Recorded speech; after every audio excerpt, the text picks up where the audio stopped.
नमस्कार, मैं दुष्टर उपाध्याय। फरीदाबाद की अल फलाह यूनिवर्सिटी आतंकी गतिविधियों को लेकर लगातार सुर्खियों में, क्योंकि इसी यूनिवर्सिटी से आतंकी डॉक्टरों के ब्रिगेड के तार जुड़े हुए मिले हैं। डॉक्टर मुजम्मिल, डॉक्टर शाहीन और डॉक्टर उमर इसी यूनिवर्सिटी से जुड़े हुए थे। धमाके में शामिल 2 डॉक्टर यही जॉब करते थे, जिसमें एक ब्लास्ट के दौरान ही मारा जा चुका है। इसके अलावा कई और ऐसे सबूत मिले हैं जिसमें दिल्ली धमाके का अल फलाह यूनिवर्सिटी से कनेक्शन मिला है। ये यूनिवर्सिटी कैसे जिहादियों का गढ़ बनती जा रही थी, उसके बारे में भी आपको बताऊंगा, लेकिन सबसे पहले आपको यह बताता हूं कि इस यूनिवर्सिटी पर क्या बड़ा एक्शन हुआ है जिसने हड़कंप मचा दिया है, जिसके बाद यह सिग्नल भी मिल गया है कि इस यूनिवर्सिटी पर बुलडोजर जैसी कार्रवाई हो सकती है। दरअसल अल फलाह यूनिवर्सिटी अब प्रवर्तन निदेशालय यानी कि ईडी के रडार पर आ गई है। एजेंसी यूनिवर्सिटी से जुड़े वित्तीय लेन देन और संदिग्ध ट्रांजैक्शनों की गहराई से जांच करेगी। इसके साथ ही अन्य जांच एजेंसियां भी टेरर फंडिंग से जुड़े पहलुओं और मनी ट्रेल का पता लगाने में जुटी है।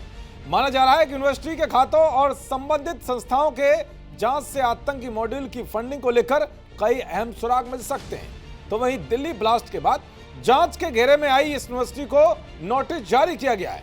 यूनिवर्सिटी को अपनी वेबसाइट पर गलत मान्यता मिलने का दावा करने के लिए कारण बताओ नोटिस जारी किया गया है। ये नोटिस यूनिवर्सिटी को NAAC ने थमाया है। यूनिवर्सिटी की वेबसाइट को बंद कर दिया गया है।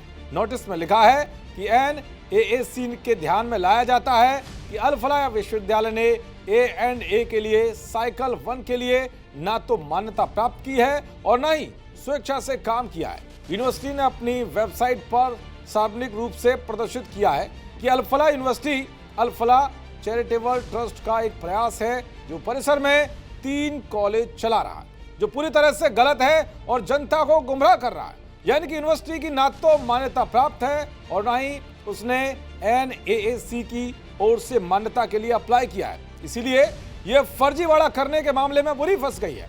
अल फलाह यूनिवर्सिटी के 3 प्रोफेसरों का दिल्ली धमाके में भी नाम सामने आया है, जिसमें उमर नबी ब्लास्ट के दिन कार चला रहा था, जो ब्लास्ट में मारा जा चुका है। उमर के साथ यूनिवर्सिटी के 2 प्रोफेसर डॉक्टर शाहीन शाहिद और डॉक्टर मुजम्मिल अहमद भी इस आतंकी मॉड्यूल से जुड़े पाए गए हैं। उमर यूनिवर्सिटी में मेडिसिन विभाग में असिस्टेंट प्रोफेसर था, तो वहीं जावेद अहमद सिद्दीकी अल फलाह चैरिटेबल ट्रस्ट का चेयरमैन है। अल फलाह यूनिवर्सिटी का मालिक जावेद अहमद सिद्दीकी फर्जीवाड़ा करने में माहिर है।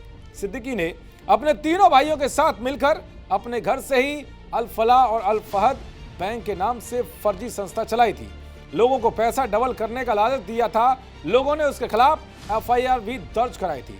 सिद्दीकी और उसके भाइयों को धोखाधड़ी के केस में 6 साल की सजा भी हुई थी। ऐसे में कहा जा रहा है कि सिद्दीकी भी आतंकी डॉक्टरों से जुड़ा हो सकता है। अब देखना यह होगा कि जांच में क्या क्या खुलासे होते हैं। देखते रहिए जी न्यूज़। नमस्कार।